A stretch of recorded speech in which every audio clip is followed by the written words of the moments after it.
Shalom, shalom. Bienvenue, chers apôtres, à cette nouvelle école des apôtres que nous savons sous la tente d'Ascension Mysteries, qui n'est pas une église, qui est simplement un lieu de rencontre des cieux et de la terre. Un lieu de partage de la connaissance que le Seigneur nous a donnée et qui nous permet aujourd'hui, par sa grâce, d'aborder le livre le plus fermé, le plus hermétique, le plus secret de la Bible, l'Apocalypse. L'Apocalypse, pourquoi aujourd'hui? Parce que le Seigneur a décidé que ce soit ainsi.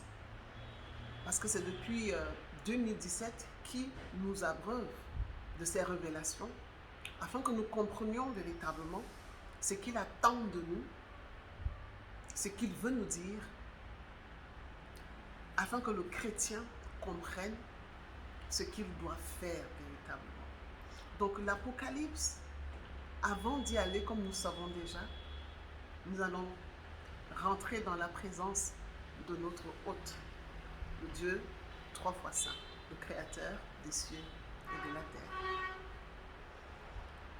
Éternel mon Dieu, mon roi, béni soit ton saint nom, béni soit la grâce par laquelle tu nous permets aujourd'hui de parler à ton peuple, de partager, Seigneur, ce que tu nous as appris, afin que ton peuple puisse grandir, qu'il puisse véritablement rentrer dans la connaissance, cette connaissance puisée dans ton trône de grâce. Pour ce faire, Seigneur, nous déposons à tes pieds tout ce que nous sommes, nos peurs, nos doutes, notre ignorance et même notre connaissance, afin que toi seul, par le Saint-Esprit, nous guides, nous permette de cheminer dans ce chemin lumineux, dans ce lieu où tu résides et dans lequel tu es roi, pour la gloire de ton saint nom. Nous t'avons prié, Seigneur, nous te remercions de nous avoir écoutés et exaucés. Au nom puissant de Jésus-Christ. Amen. Alors, chers apôtres, chères excellences, l'Apocalypse, c'est quoi? Parce qu'il est très important pour nous de comprendre ce que c'est, avant de rentrer même dans les méandres de la parole elle-même. Qu'est-ce que c'est que l'Apocalypse? De façon étymologique, l'Apocalypse, c'est le dévoilement. C'est la révélation ésotérique, en fait. C'est la révélation de quelque chose qui est caché, qui a été donné à l'homme par Dieu en Jésus-Christ. Donc, avant de continuer, permettez-moi, chers apôtres, d'ouvrir une parenthèse. Une parenthèse parce que je n'ai jamais vu des personnes qui ont peur de la connaissance comme les chrétiens. Je vous promets. Les chrétiens se limitent à considérer les mots MOTS qui ont été définis par des personnes qui n'ont pas tenu compte de l'aspect invisible de ces mots-là pour vouloir grandir dans le côté invisible. C'est absurde. Vraiment, c'est absurde et ça n'aura aucun résultat. Le chrétien doit apprendre à ne plus avoir peur des mots MOTS. Parce que s'il ne fait pas cet effort, ces mots MOTS deviendront véritablement des mots MAUX.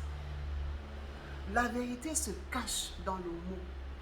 L'essence du mot, c'est son esprit. Et lorsque nous ne comprenons pas ce que ce mot veut dire, nous passons à côté de quelque chose.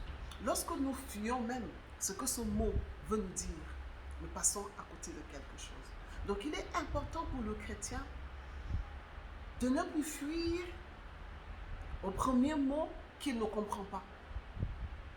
Dès qu'il va entendre parler d'ésotérique, marathon.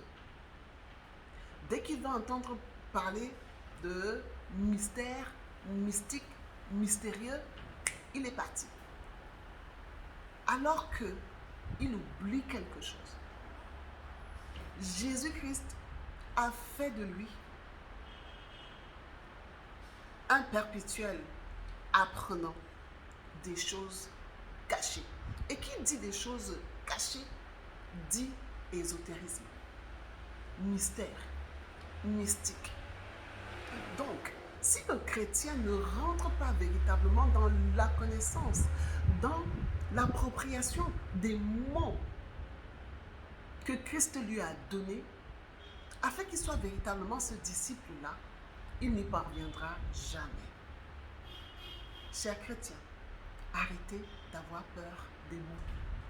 Les mots ont été définis par des personnes, je le réitère, qui n'ont pas tenu compte de l'aspect caché, de l'aspect invisible, de l'aspect divin.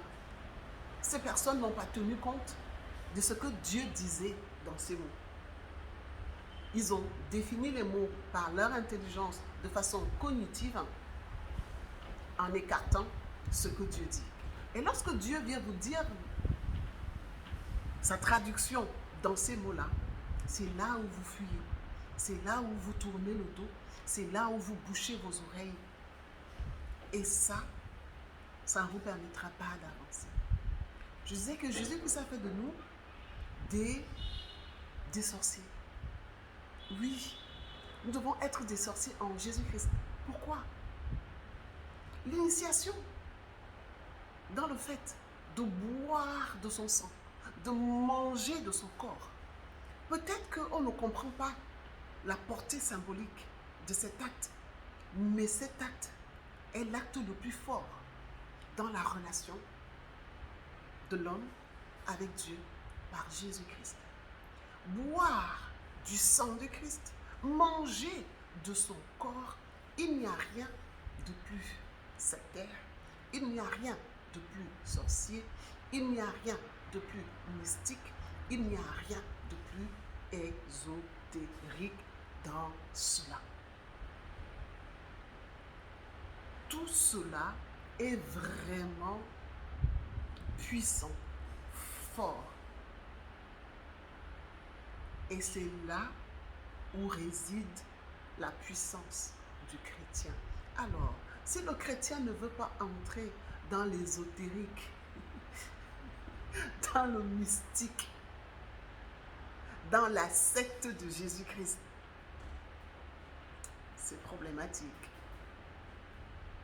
Grandissons, apprenons de l'esprit de connaissance, apprenons de l'esprit qui révèle toutes choses. Le Saint-Esprit, il est là, alors travaillons avec lui. Ne travaillons plus avec nos peurs, ne travaillons plus avec ce qui nous a été dit. Travaillons avec ce qu'il nous dit aujourd'hui. Parce que ce qu'il nous a dit il y a 1000 ans, il y a 500 ans, il y a 400 ans, il y a 100 ans, ne peut plus être pareil. Parce que on avance, on est censé avancer. Alors, chers apôtres, chères excellences, soyez ouverts à la connaissance et demandez le discernement par le Saint-Esprit. Et il va vous le donner, il va vous l'accorder. Parenthèse fermée. Alors, l'Apocalypse, qui est la révélation cachée en fait du projet de Dieu pour l'homme et par l'homme en Jésus-Christ.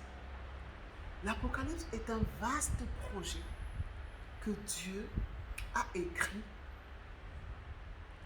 pour l'homme, par l'homme en Jésus-Christ.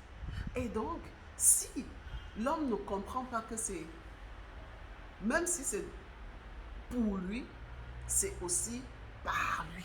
Ça veut dire quoi? Ça veut dire que l'homme a quelque chose à faire. L'homme a sa responsabilité à mettre en œuvre. L'homme a sa collaboration qu'il doit manifester à l'égard de ce que l'Éternel des armées lui a dit par rapport à la révélation. Donc, la révélation est vraiment quelque chose d'important qui permet aux chrétiens de grandir, qui permet aux chrétiens d'avancer. Donc, premièrement, c'est un livre symbolique. Un livre symbolique qui nous présente, comme nous l'avons déjà dit, le projet de Dieu. pour le chrétien accompli. Ce n'est pas pour le chrétien lambda. Ce n'est pas pour le chrétien. C'est pour le chrétien accompli. Et qui dit accompli nous ramène au commencement. Un chrétien ne peut être accompli que s'il réussit à établir les 3 bénédictions. Nous allons revenir dans une école des apôtres plus tard, mais nous posons ici les bases. Donc, le chrétien ne peut être accompli que lorsqu'il réussit à rétablir les 3 bénédictions dans Genèse 1, 28. Être fécond, se multiplier et dominer. C'est très important pour le chrétien qui, justement, lorsqu'il rentre dans ce processus de rétablissement de ces bénédictions, rentre indéniablement dans un processus de mort spirituelle. Mort spirituelle, c'est-à-dire quoi? Mourir de lui-même, mourir de ses passions, mourir de ses attentes, mourir de tout ce qui pense être de sa volonté, afin que seule la volonté de Dieu s'accomplisse dans sa vie. Parce que lorsque le chrétien lit l'Apocalypse et qu'il lit les événements qui sont attachés, il comprend les choses de façon littérale, comme elles sont dites. C'est-à-dire, lorsqu'on parle de l'enlèvement, par exemple, le chrétien se voit partir de la terre, leviter et arriver à un niveau intermédiaire entre les cieux et la terre, rencontrer le Seigneur et y demeurer. C'est beaucoup plus simple que ce qu'on a imaginé. Nous allons le voir. Donc il faut que le chrétien, lorsqu'on lui parle d'enlèvement, puisse véritablement comprendre ce que c'est. Lorsqu'on lui parle du soleil et de la lune qui perdent de leur éclat, ou des étoiles qui tombent du ciel, qui ne s'imagine pas que la lune ne donnera plus, le soleil ne brillera plus, et que les étoiles vont tomber du ciel. Il est vraiment nécessaire pour le chrétien de comprendre ce que cela veut dire. C'est pour cela que c'est un langage caché, un langage ésotérique. Qui dit ésotérique dit qui n'est pas accessible à tout le monde, qui est accessible certainement à ces personnes-là qui ont atteint un niveau de connaissance, donc de sanctification, donc de révélation avec le Seigneur. Qui dit révélation dit relation. Parce que le Seigneur ne peut se révéler qu'en fonction de comment vous êtes, en fonction de votre niveau de connaissance et donc d'intimité avec lui. Le chrétien doit comprendre qu'il a besoin de grandir encore et encore. Et comment est-ce qu'il va grandir? Premièrement, en fuyant le péché, on ne le dira jamais assez, en fuyant le péché, en faisant tomber les forteresses, afin que l'héritage générationnel finisse par tomber. Donc, ces signes qui sont annoncés, qui sont pris de façon littérale, ce n'est pas cela qui va rendre opérationnel l'Apocalypse. Le chrétien a besoin de comprendre chaque scène qui est décrite, chaque mot qui est donné, afin de comprendre dans l'ensemble ce que l'Apocalypse veut dire et qu'est-ce que le Dieu créateur compte y faire par Jésus-Christ. Donc, il est vraiment très important de ne pas se limiter à ce qui est écrit comme la destruction du ciel et de la terre. Il y en a beaucoup qui pensent que le ciel va être détruit, la terre aussi, et qu'il va y avoir un nouveau ciel et une nouvelle terre de façon littérale.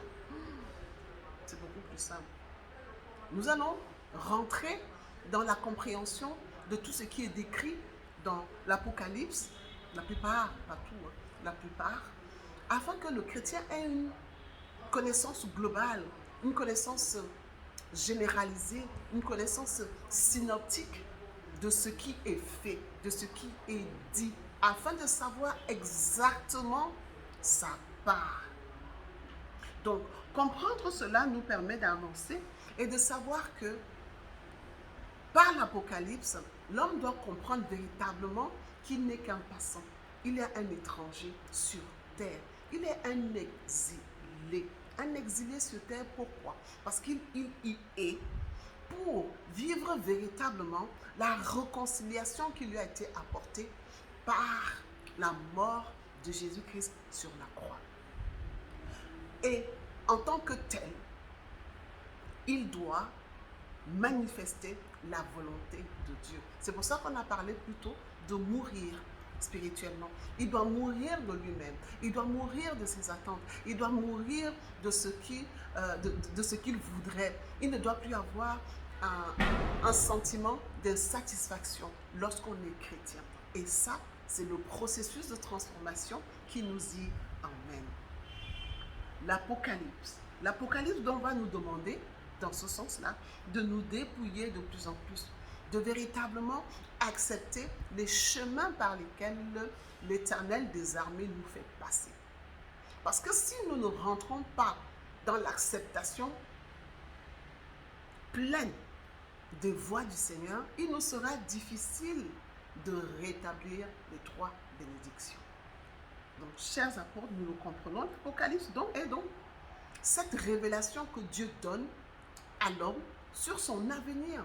Qu'est-ce que moi, le Dieu créateur, qu'est-ce que moi, le Dieu tout-puissant, est prévu pour l'homme, le chrétien, qui est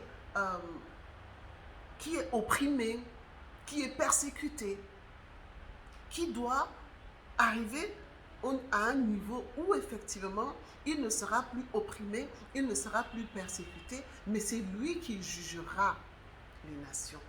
Comment est-ce que le chrétien fera, ou comment est-ce que le chrétien doit faire pour y parvenir? Donc ce n'est pas, l'Apocalypse n'est pas un livre, une fable qui a été écrite.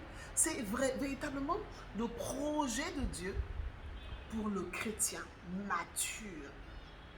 Donc, en tant que chrétien, nous ne pouvons pas vivre l'Apocalypse tel que le Seigneur nous l'a écrite parce que nous ne sommes pas matures.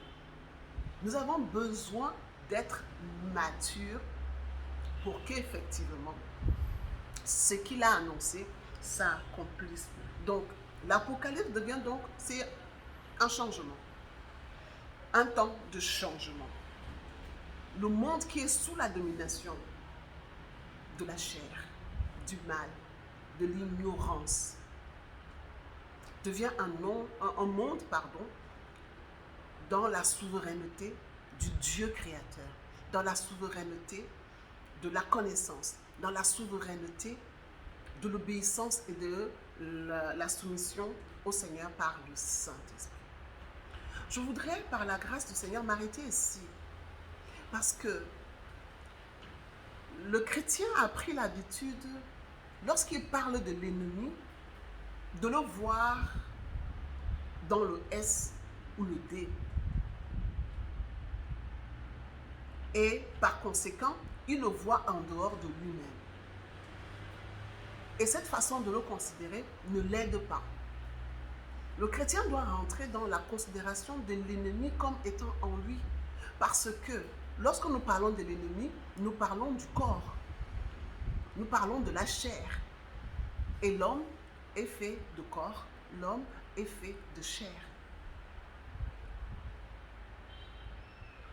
Et l'aspect de l'ennemi qui lui incombe véritablement, c'est l'ignorance. Donc, l'ennemi, lorsque nous parlons de l'ennemi, le chrétien doit apprendre à voir l'ignorance, en fait, dans l'ennemi qui le combat. Et cet ennemi est en lui. Et c'est pour cela qu'on parlait des mots tout à l'heure. Lorsque nous ne comprenons pas cela, nous ne comprenons pas que les mots ne doivent pas devenir des mots, M-A-U-X, nous ne rentrons pas véritablement dans la connaissance qui nous est requise, dans la connaissance qui nous est demandée. Donc, chers apôtres, apprenons à aller dans la connaissance. Vous ne devez pas avoir peur pour tout ou de tout. Le Saint-Esprit est là pour vous révéler ce que vous devez apprendre, ce que vous devez chercher ou pas. Donc, si vous n'avez pas le Saint-Esprit, c'est normal que vous fuyiez toujours au moindre mot qui vous a été définie d'une certaine façon, qui est en fait la mémoire qui a été véhiculée depuis des siècles et des siècles. Sachons-le, la mémoire n'est pas la connaissance. Et nous avons besoin véritablement, le chrétien a besoin véritablement des mises à jour par le Saint-Esprit. Et ces mises à jour concernent même les mots. Parce que ces mots qui ont été définis d'une certaine façon, lorsque ces mots sont définis par ce que Dieu lui-même, il entend par là, ils doivent pouvoir être reconnus comme tels. Et nous, chrétiens, avancer dans cette connaissance. Donc, l'ignorance est l'ennemi numéro 1 du chrétien. Et donc, c'est contre lui qu'il doit pouvoir avancer. Si nous ne savons pas notre passé, si nous ne savons pas notre présent, il nous sera difficile de savoir notre avenir. Et tous ces 3 temps de notre histoire nous sont révélés par le Saint-Esprit. Parce que nous portons un héritage générationnel qui est là, qui nous fait subir certaines choses, mais dont nous ignorons absolument tout, mais qui agit. Et il n'y a que le Saint-Esprit pour nous révéler, pour nous donner la connaissance nécessaire pour savoir ce qui a été. Il n'y a que le Saint-Esprit pour nous donner cette connaissance sur notre présent. Il n'y a que le Saint-Esprit pour nous donner cette connaissance sur notre avenir. Quel est le projet de Dieu pour nous? Quel est le projet de Dieu pour toi? Il n'y a que lui. Donc, nous devons rechercher activement le Saint-Esprit qui nous permettra de rentrer dans la connaissance qui nous fait défaut, qui nous permettra de faire tomber ces forteresses-là, parce que les différentes définitions qu'on nous a données, en fait, sont devenues des forteresses qui ne nous permettent plus aujourd'hui d'avancer. Et donc, on entend un mot qui nous a été défini de façon absurde et de façon erronée. Eh bien, on prend nos clics et nos claques, on s'en va. Alors que nous avons le Saint-Esprit. Alors, il faut le rechercher, il faut le vivre. Donc, l'Apocalypse est donc ce temps de changement où effectivement l'ignorance est chassée et la connaissance s'installe. Et qui dit changement, pardon, dit cohabitation entre l'ignorance et la connaissance. Cohabitation entre chair et esprit. Cohabitation entre ténèbres et lumière. Et cette cohabitation n'est pas faite pour durer. Cette cohabitation, dans le temps, est censée éliminer les ténèbres, est censée éliminer l'ignorance, est censée éliminer la chair, afin que l'esprit, la connaissance, le Dieu créateur règne. Et c'est cette phase-là qui manque à l'Apocalypse. Parce que nous avons tous les signes extérieurs de l'Apocalypse, mais il y a des signes qui sont liés au chrétien même.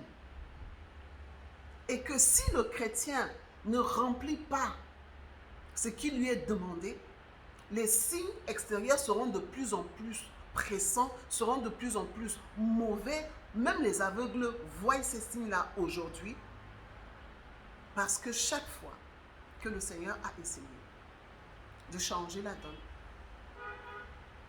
le chrétien, le croyant a failli. Donc ce changement doit nous amener à véritablement reprendre la terre qu'il nous a donnée. Le psaume 115, verset 16 nous dit que la terre a été donnée au Fils de l'homme. Mais qu'est-ce que 1 Jean 5, 19 nous dit? Que le monde est sous la domination du malin. Pourquoi? Pourquoi la terre qui nous a donnée est maintenant sous la domination du malin? Parce que, effectivement, le chrétien, le croyant, ne fait pas toujours ce qui lui incombe afin que, effectivement, après le péché originel, que les choses se rétablissent.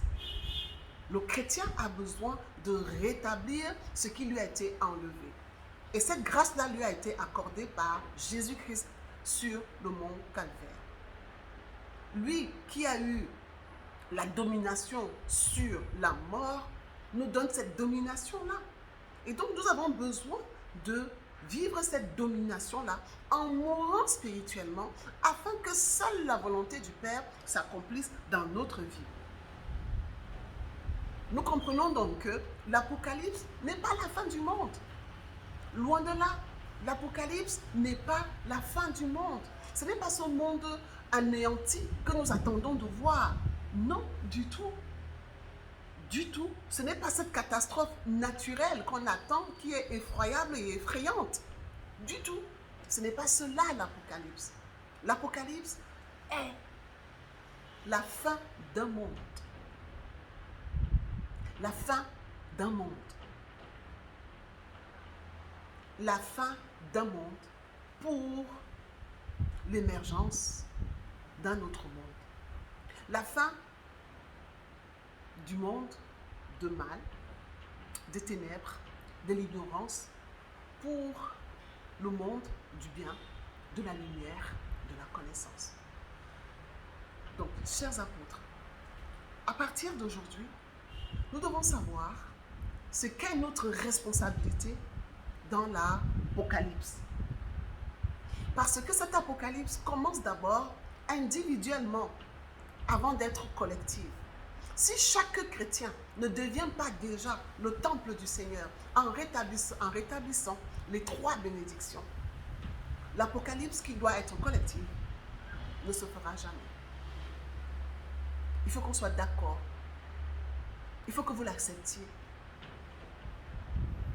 Le chrétien a besoin de mourir de plus en plus. Il a besoin de ne plus se conformer au siècle présent. Nous passons le temps dans les églises à demander les maris, les épouses, le travail, les voyages, les enfants. C'est bien, mais ce n'est pas ça qui est important. Parce que lorsque nous ne restons que sur ce qui est physique, sur ce qui finit par mourir, nous ne respectons plus la parole. La parole qui nous dit quoi? De chercher premièrement le royaume et la justice de Dieu. Et le reste nous sera donné par-dessus. On ne respecte plus la parole. On doit comprendre que nous avons besoin d'un autre témoignage. Nous avons besoin de vivre les choses différemment par rapport au monde. Et il est donc important que nous puissions mourir de nos attentes, de ce que le monde a défini que nous devrions être. Nous devons mourir de cela afin que seule la volonté du Seigneur s'accomplisse dans notre vie. L'Apocalypse, c'est la victoire du bien sur le mal. Et de façon visible. Ce n'est pas une histoire qui se racontera, c'est une histoire qui se vivra. C'est une histoire qui se vit. D'abord de façon personnelle, de façon individuelle, avant d'être de façon collective. Chaque chrétien doit devenir le temple du Seigneur. Un temple qui dit temple dit autel. Chacun doit d'abord marcher dans la volonté parfaite du Seigneur par le Saint-Esprit. C'est pour cela que s'il y a une chose que nous devons véritablement rechercher en tant que chrétiens, en tant qu'ambassadeurs de Christ sur terre, c'est le Saint-Esprit. Si nous n'avons pas le Saint-Esprit, ne cherchons pas autre chose. Ne cherchons pas autre chose. Recherchons d'abord le Saint-Esprit qui nous permettra effectivement de rentrer dans la volonté du Seigneur, d'accepter la volonté du Seigneur dans notre vie et d'en être prisonnier. Et oui. Parce que lorsqu'on arrive à un certain niveau d'intimité avec le Saint-Esprit, on n'a plus le choix. Si vous avez le Saint-Esprit et vous pensez que vous avez encore le choix, vous devez encore croître, vous devez encore grandir. Il y a un niveau de relation avec le Saint-Esprit où on n'a plus le choix. On fait seulement. Vous pensez que si le Christ pouvait échapper Il n'aurait pas pu décider de ne pas y aller à la croix. Vous pensez qu'il ne pouvait pas faire autrement? C'est parce qu'il s'est laissé remplir par la volonté du Père. Il a accepté pleinement les voies du Père dans sa vie. Et quand on les accepte, on va jusqu'au bout. On va jusqu'à la mort sur la croix, la mort la plus ignoble, la mort la plus douloureuse. Mais la grâce nous est donnée de ne pas devoir vivre cette mort physique, seulement spirituelle. Donc, chers apôtres, l'Apocalypse est une période de coexistence du bien et du mal. Dans cette période, le bien doit prendre autorité et bouter au dehors les ténèbres, afin qu'effectivement l'Apocalypse 20 puisse être vécu. Le jugement. Le jugement. En tant que chrétiens, nous avons besoin du Saint-Esprit. Nous avons besoin d'accepter la volonté du Père. Et plus nous allons accepter la volonté du Père dans notre vie, plus effectivement, l'Apocalypse que nous attendons se vivra d'abord de façon individuelle, de façon personnelle. Et plus on sera rempli du Saint-Esprit, mieux on sera revêtu. Et lorsque la coupe déborde, elle se déverse. Elle se déverse. Et va de plus en plus loin. Chers apôtres, l'Apocalypse, ce n'est pas la fin du monde, ce n'est pas le monde anéanti, mais c'est simplement la fin d'un monde. Et ce monde-là n'est pas après la mort, non. Ce monde est dans la vie sur terre. Nous devons le comprendre, nous devons l'accepter et maintenant chercher à savoir, à comprendre, à vivre ce que nous devrions faire pour que cela soit. Que le mal soit dominé, que la vérité soit exhumée et le mensonge inhumé, afin que le Dieu créateur se vive en chaque chrétien et en tout temps. Nous espérons que par ces explications, par ces révélations que le Seigneur nous a données, vous comprenez mieux ce que c'est que l'Apocalypse et quelle est votre responsabilité. Nous allons continuer prochainement avec un autre thème, toujours sur l'Apocalypse, selon la volonté de Dieu, afin que le chrétien comprenne de mieux en mieux sa responsabilité et sa contribution, sa collaboration pour que ce qui a été dit se vive, afin que les cieux rencontrent la terre et que le royaume de Dieu soit établi sur terre.